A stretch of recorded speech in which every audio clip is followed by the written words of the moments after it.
Hey, here is a super interesting question. What causes attraction in humans? How is it we can do some amazing and sometimes unexplainable things, like heal our own bodies by the power of our thoughts? Mother's intuition, the law of attraction. Can we really tap into our subconscious mind? Can we really create our own realities? It begs the question, are we novice gods? Okay, today we're talking about what causes attraction in humans. Now this is fascinating stuff for me. I'll hope you enjoy this as well. I'm going to give this to you from the perspective of a filmmaker. That's what I do for a living. Don't judge the quality of this series by my filmmaking abilities. I mean, filming yourself, okay, yeah, that's a whole new ball game, and yes, I'm still learning a lot of that. But what I want to share with you is that you hear like attracts like, which is very true. Another thing that is really interesting is we are, as humans, as I think children of God, we are attracted to light. L-I-G-H-T, light. And I find this all the time in the movies. And so, if you pay attention in movies and you realize that the movies today are way different than they had back in the 1940s and 50s and even the 80s. They happen, the shots are so quick. You can be watching an action show and they will have a shot on for maybe 10 frames, which you have like 23 frames to a second generally in the cinematic world. But you'll just have just a few frames and you'll see this image and you'll know exactly what you need to know. All the information that you need to know to move the story forward is presented to you in the form of light.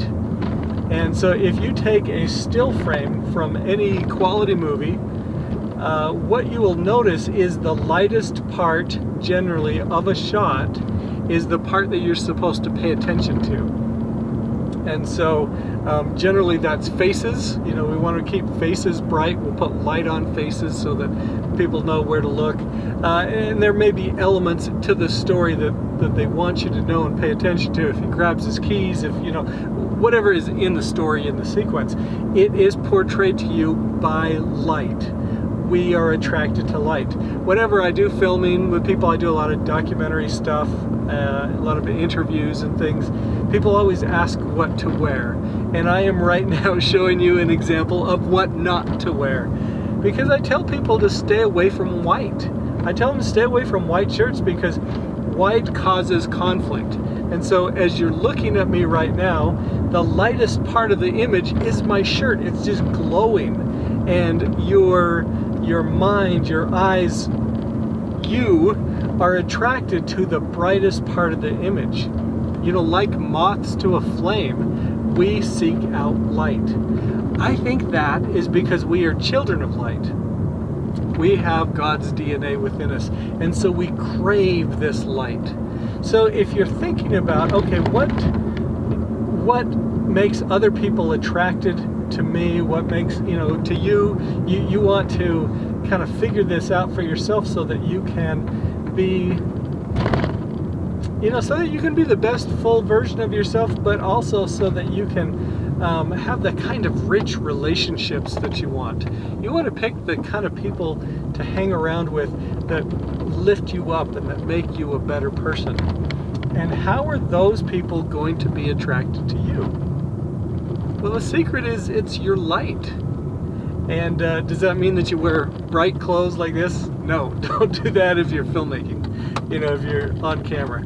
It means, I'm going to turn off the blinker so it doesn't make too much noise for you. It means that you fill yourself with light. You become the best full version of yourself. You become more honest, more truthful, more real. And it doesn't mean just don't tell lies. It means don't live lies. Don't pretend to be somebody that you're not. Don't try to fit in just so that you're part of the crowd. Learn who you really are. Discover what lights you up.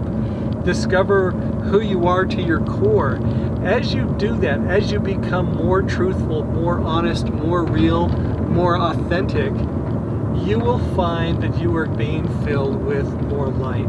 Also, the more you can connect with God, pray each day, read scriptures, do different things that will help you to understand His nature, to connect with His Spirit.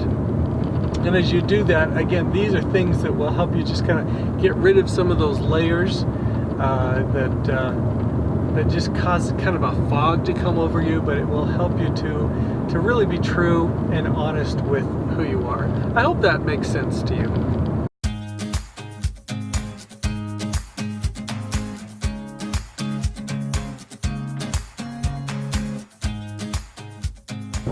Now, another thing that causes attraction is kindness. This is kind of an interesting thing. I worked in the philanthropic world for a number of years, did a lot of fundraising films, and studied philanthropy. And one of the things that's really fascinating is that they've done studies where they will put people in a group who haven't met each other before, and they will give them money and they will give them an opportunity to decide what to do with it. And whoever decides to do something charitable with it kind of automatically becomes the leader. As far as everybody else in the group likes them more, they trust them more, they would vote for them if it came down to who is going to lead us. They would pick that person. We crave people who are philanthropic, people who are kind, people who are generous to others. So if you want to attract people into your life, learn how to be more kind. Practice being more kind. Practice being more generous, whether that is with your time, with your talents, with your treasures, with the money that you have. But as you are more generous, that returns back to you because people will be attracted to you.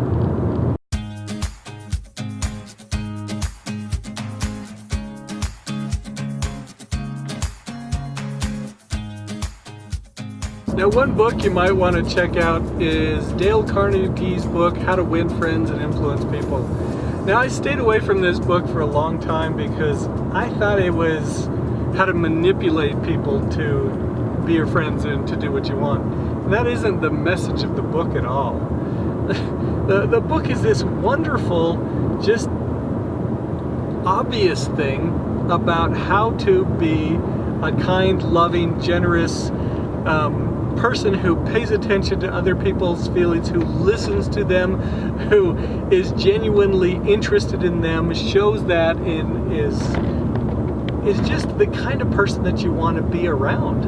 It's simple, straightforward stuff that, unfortunately, common sense is not always common practice. And it is all very much common sense, but you might want to check that out. But really, if you want to attract people in your life, if you want to, you're figuring out how to change yourself so that you can get the kind of relationships, the rich relationships that you want, to where you have wonderful friendships and people that you can count on, that your love life is beautiful and rich and rewarding. As you seek for these kinds of things, remember you are a child of God. Remember, you are children. We are children of light. Remember these things and then act accordingly. And the more that you can act just as the best part of you, the best version of yourself, the more it's going to work out. So anyway, I hope that's helpful to you. I hope that as you go throughout this series, you figure out all these ways to remove limiting beliefs and to be able to realize that belief is really a choice. And it's the most important choice that you can make. So if you can find beliefs that will serve you the best, that will help you just unlock all of the hidden potential within you so that you can be the kind of person other people would like to hang around with, you will have that kind of magnetism of the person that you want to be.